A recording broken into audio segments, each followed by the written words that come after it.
Chess strength in general and chess strength in a specific match are by no means one and the same thing. This is the essential element that cannot be measured by any analysis or device. And I believe it's at the heart of success in all things, the power of intuition and the ability to harness and use it like a master. Nowadays, games immediately appear on the internet, and thus the life of novelties is measured in hours. Modern professionals do not have the right to be forgetful. It is life-threatening.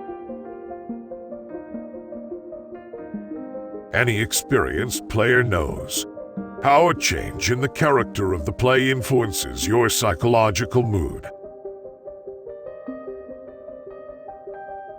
By the time a player becomes a grandmaster, almost all of his training time is dedicated to work on this first phase.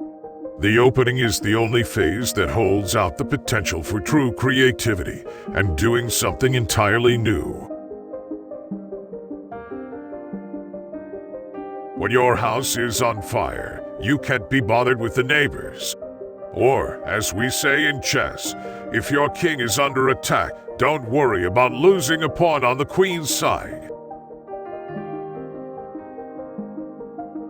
Attackers may sometimes regret bad moves, but it is much worse to forever regret an opportunity you allowed to pass you by. By strictly observing Botvinnik's rule regarding the thorough analysis of one's own games, with the years I have come to realize that this provides the foundation for the continuous development of chess mastery. The best chess masters of every epoch have been closely linked with the values of the society in which they lived and worked. All the changes of a cultural, political, and psychological background are reflected in the style and ideas of their play. I see my own style as being a symbiosis of the styles of Alekhine, Tal, and Fischer. In general, there is something puzzling about the fact that the most renowned figures in chess, Morphy, Pillsbury, Capablanca, and Fischer, were born in America.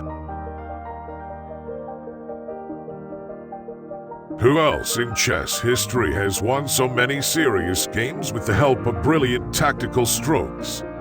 On Alekhine. When I was preparing for one term's work in the Botvinnik school, I had to spend a lot of time on king and pawn endings. So when I came to a tricky position in my own games, I knew the winning method. Excelling at chess has long been considered a symbol of more general intelligence. That is an incorrect assumption in my view, as pleasant as it might be. The ability to work hard for days on end without losing focus is a talent. The ability to keep absorbing new information after many hours of study is a talent. Brute force programs play the best chess. So why bother with anything else? Why waste time and money experimenting with new and innovative ideas when we already know what works?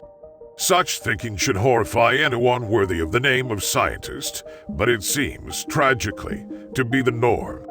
Our best minds have gone into financial engineering instead of real engineering, with catastrophic results for both sectors.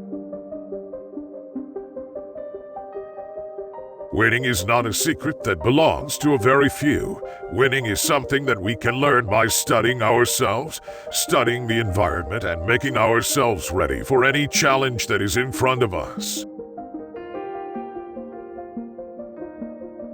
Chess continues to advance over time, so the players of the future will inevitably surpass me in the quality of their play, assuming the rules and regulations allow them to play serious chess.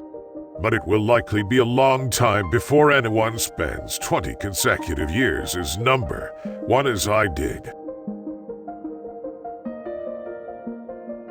I have found that after 1d4 there are more opportunities for richer play.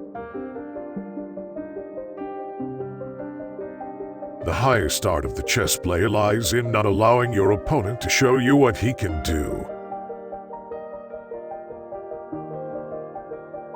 The stock market and the gridiron and the battlefield aren't as tidy as the chessboard, but in all of them, a single, simple rule holds true. Make good decisions and you'll succeed. Make bad ones and you'll fail.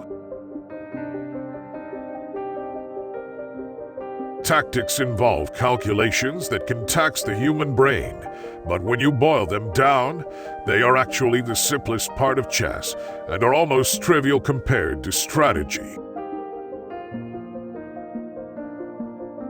For me, chess is a language, and if it's not my native tongue, it is one I learned via the immersion method at a young age. I've seen, both in myself and my competitors, how satisfaction can lead to a lack of vigilance, then to mistakes and missed opportunities. Few things are as psychologically brutal as chess. Nervous energy is the ammunition we take into any mental battle. If you don't have enough of it, your concentration will fade. If you have a surplus, the results will explode.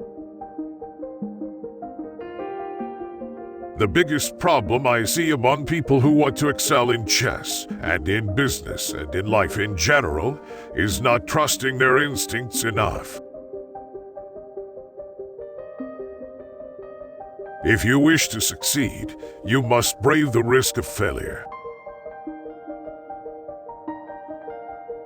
Vichy is a brilliant player, but it is very difficult to compete at 40. He is up against people half his age. I will be surprised if he can go on any longer. He can fight against anyone but time.